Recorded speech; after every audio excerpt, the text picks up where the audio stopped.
कक्षा 9 की गणित में प्रश्नावली 1.2 संख्या पद्धति, इसको जानेंगे। इसमें वास्तविक संख्या, अपरिमेय संख्या और जो परिमेय संख्या है, इन्हीं का वर्णन है। तो पहला क्वेश्चन है, नीचे दिए गए कथन सत्य है या असत्य, कारण के साथ अपने उत्तर दें।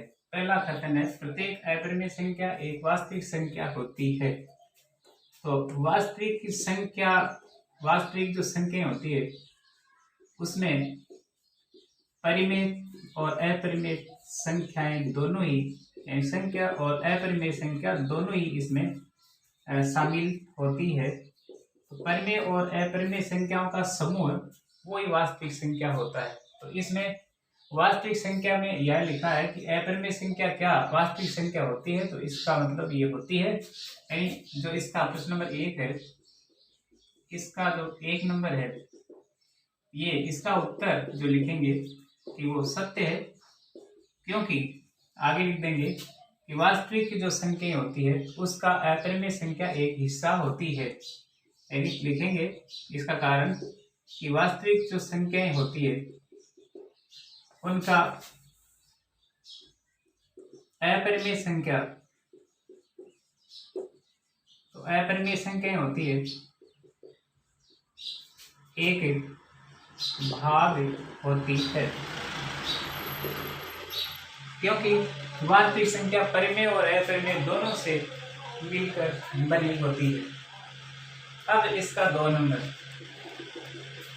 संख्या रेखा का प्रत्येक बिंदु √m के रूप का होता है, जहां m एक प्राकृत संख्या है। संख्या रेखा का प्रत्येक बिंदु √m के रूप का होता है, m एक प्राकृत संख्या होती है। ये कथन असत्य है, क्योंकि जो प्राकृत संख्या होती है उसमें सभी जो होता है वो √m के रूप का नहीं होता। कोई ऐसी संख्या होती है जिसको अपन p/q के रूप में, यानी परिमेय संख्या के रूप में भी लिख सकते हैं। तो इसमें लिखेंगे इसका कारण कि इसमें परिमेय संख्या के रूप में होता है, और अतः जो √m है वो आवश्यक नहीं है, आवश्यक या जरूरी नहीं है कि वो सभी इस रूप का ही हो, यानी √m के रूप की ही हो। तो प्राकृत संख्या में अपरिमेय संख्या यानी परिमेय संख्या ही शामिल होती है। अब इसका जो तीसरा है,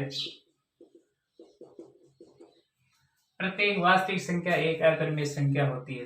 तो वास्तविक संख्या अपरिमेय संख्या होती है, इसका जो कारण होगा ये कथन भी असत्य होगा, क्योंकि इसमें वास्तविक संख्या है उसमें दोनों ही संख्याएं, जैसे 1 नंबर का दिया था कि वास्तविक संख्या होती है तो उनमें परिमेय तथा अपरिमेय दोनों ही संख्याएं शामिल होती है। अपरिमेय संख्या शामिल होती है। तो इसको अपन दूसरे शब्दों में भी कह सकते हैं कि वास्तविक संख्या होती है उसमें परिमेय तथा अपरिमेय संख्याएं शामिल होती है, यानी परिमेय और अपरिमेय मिलकर ही वास्तविक संख्या का निर्माण करती है। तो इसमें ये दिया है कि जो प्रत्येक वास्तविक संख्या होती है वो एक अपरिमेय संख्या होती है, नहीं, क्योंकि इसमें परिमेय संख्या भी शामिल है। अब प्रश्न नंबर जो 2 है, क्या सभी धनात्मक पूर्णांकों के वर्गमूल अपरिमेय होते हैं? यदि नहीं तो ऐसी संख्या के वर्गमूल का उदाहरण दो जो एक परिमेय संख्या होती है। तो दूसरे का जो हल करेंगे उसमें क्या सभी धनात्मक पूर्णांकों के वर्गमूल अपरिमेय होते हैं? तो ये कहेंगे कि नहीं, सभी धनात्मक पूर्णांकों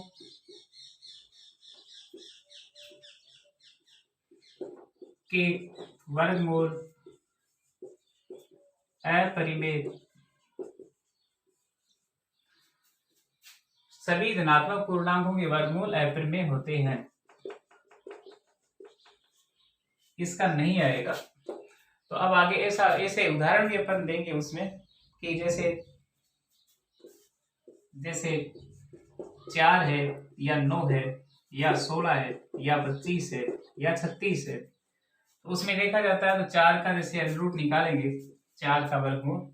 4 का वर्गमूल निकालें तो ये 2 आएगा, और 2 है वो एक है परिमेय संख्या, परिमेय संख्या। इसी तरह यदि 9 लेते हैं तो 9 का जब अंडर रूट यानी वर्गमूल निकालेंगे तो इसका वर्गमूल आएगा 3, और 3 है वो एक है परिमेय संख्या। क्योंकि इनको अपन परिमेय संख्या क्यों है, क्योंकि अपन इसको p/q के रूप में, p/q के रूप में लिख सकते हैं, यानी जिसमें q का मान शून्य नहीं होना चाहिए। तो इसका मान शून्य नहीं है, यानी 1 के रूप में लिख सकते हैं। जैसे 3 है तो 3/1 लिख सकते हैं। ऐसे ही ये जो 16 है तो 16 का वर्गमूल होता है 4, और 4 क्या है, एक परिमेय संख्या है। तो इसी तरह अपन लेंगे 16 के बाद में 25, 25 के बाद में यानी 25 का 5 होता है, 36 का 6 होता है। ऐसे ये सभी ये 2, 3, 4, 5, 6 ये सभी क्या है, परिमेय संख्याएं हैं। तो इसमें जो पूछा गया है कि वर्गमूल का एक उदाहरण दीजिए जो परिमेय संख्या होती है, तो ये ऐसे एक परिमेय संख्याओं का उदाहरण है। इसमें दिया गया है क्या धनात्मक पूर्णांक वर्गमूल अपरिमेय होते हैं, तो इसमें नहीं होते, क्योंकि उसमें अपरिमेय नहीं होते, परिमेय भी होते हैं। तो ये संख्या हुई परिमेय संख्या। प्रश्न नंबर 3, दिखाइए कि संख्या रेखा पर अनुरूप 5 को किस प्रकार निरूपित किया जा सकता है। संख्या रेखा है उस पर अनुरूप 5 को निरूपित करने के लिए सबसे पहले अपन जो प्रश्न नंबर 3 है उसमें, क्योंकि जो 5 होता है इसको अपन 2 का स्क्वायर और 1 का स्क्वायर यानी 2 दूनी 4 और ये हो गया 1 एकम 1, तो ये वापस से जब हल करेंगे तो ये हो जाएगा 5। इस रूप में अपन इसको प्रकट कर सकते हैं। तो यहाँ पर हम जो अंडर 5 है इसकी रचना एक समकोण त्रिभुज, समकोण जो त्रिभुज होता है उसका जो कर्ण होता है उसके रूप में तथा इसका आधार व लंब 2 व 1 एकक लंबाई, एकक लंबाई का मतलब होता है इसमें दो इकाई या उसमें एक इकाई कोई भी ले सकते हैं। इकाई जैसे इकाई का मतलब सेमी में या उसका 2 सेमी या 4 सेमी, तो बराबर दूरी होनी चाहिए। जैसे 2 सेमी ले लिया तो 2 एकक हो गया, 4 सेमी ले लिया तो 2 एकक हो गया, 5 ले लिया तो भी 2 एकक हो गया, यानी 2 इकाइयां होगी। तो इसमें 1 इकाई और 2 इकाई, पहले आधार है वो तो मानेंगे 2, और जो लंब है वो मानेंगे 1 एकक लंबाई के रूप में इसका निरूपण करते हैं, के रूप में निरूपण करते हैं। जैसे समकोण त्रिभुज ये हुआ, तो इसमें यहाँ तो अंडर 5 इसका ये कर्ण है, तो ये समकोण है, तो इसका जो आधार है वो 2 एकक लंबाई और ये 1 एकक लंबाई को निरूपित करेगा। इस तरह से अपन इसकी रचना करेंगे। तो इसके लिए सबसे पहले अपन एक रेखा ओ अक्ष किसी स्केल की सहायता से O और X एक रेखा खींची। अब इसमें से 2 एकक या 2 इकाई दूर एक बिंदु जैसे A लिखेंगे, तो यहाँ 0 है ये, और 2 एकक लंबाई, यहाँ 2 एकक लंबाई पर बिंदु A ले लिया। अब इसको जो प्रकार की सहायता से जो O है उसको O को तो मानेंगे अपन 0, और इसका A है वो 2 एकक लंबाई को निरूपित करता है। तो अब एक रेखा AB से जो खींचेंगे वो होगी इसके ऊपर लंब, यानी ऐसा यहाँ एक प्रकार है जो चंद है वो रखकर इस पर समकोण बना लेंगे, और यहाँ लिख देंगे B, बिंदु B, यहाँ बनाना है समकोण। अब बिंदु B को अब आप O से मिला देंगे, यानी O और O का मतलब यहाँ 0 है, तो इसको अपन मिलाएंगे।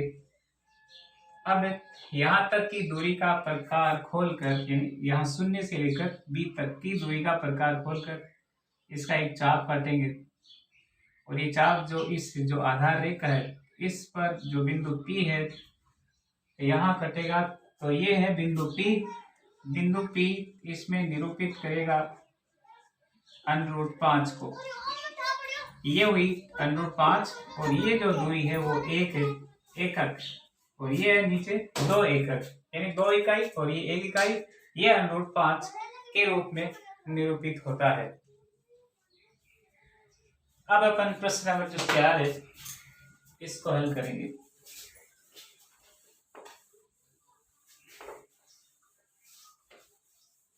चार में जैसे क्रियाकलाप है तो वर्गमूल सर्पिल की रचना, कक्षा का ये जो कक्षा का एक वर्गमूल सर्पिल निर्मित करेंगे। इसके लिए एक ओ अक्ष से एक रेखा खींचेंगे,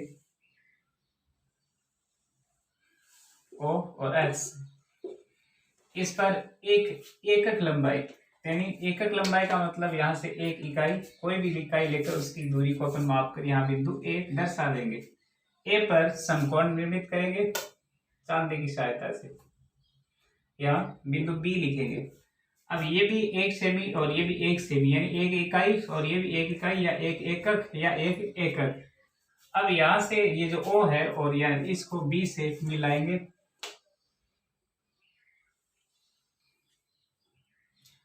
ये जो दूरी होगी वो एक अनुरूप को निरूपित करेगी। इससे आगे वाला यहाँ जब प्रकाश से चाप काटेंगे इसको ओ और बी को त्रिज्या लेकर, तो ये इस नीचे वाला जो आधार रेखा है इस पर बिंदु पी पर कटेगा, ये जो √a को निरूपित करेगा। इससे आगे जब निरूपण करेंगे तो यहाँ आप चांदे को रखकर समकोण बनाएंगे, ऐसा 90 डिग्री का कोण यहाँ। तो अब यहाँ पर आप बिंदु लिख देंगे C और C को O से मिलाएंगे। फिर आगे आप यहाँ से और समकोण निर्मित करेंगे इस बिंदु C पर चांदे को रखकर, तो ये आगे वाला जो समकोण होगा वो ऐसे बनेगा। और ये जो दूरी होगी यहाँ से अपन 1 सेमी दूर माप कर इसे बिंदु D लिख देंगे। ये 1-1 सेंटीमीटर यानी 1-1 एकड़ की दूरी पर बिंदु है। अब इस D को अपन O से मिलाएंगे ऐसे। फिर आप इस D पर फिर चांदा रखकर समकोण बनाएंगे, तो ऐसे आएगा। और इसमें से 1 एकक सेमी यानी 1 इकाई पर एक चाप काटकर यहाँ ABCDE लिख देंगे और बिंदु E को इस O से मिलाएंगे।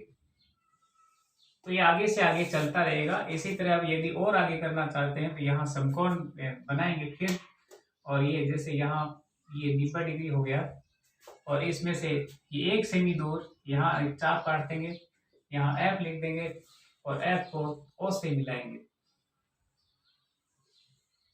तो ये आगे से आगे डॉट डॉट ऐसा आगे से आगे चलकर वापस इससे एक सर्पिल निर्मित हो जाएगा इस तरह का। तो एक सर्पिलाकार एक आकृति बनेगी, ये इसी को कहते हैं अपन वर्गमूल सर्पिल की संरचना।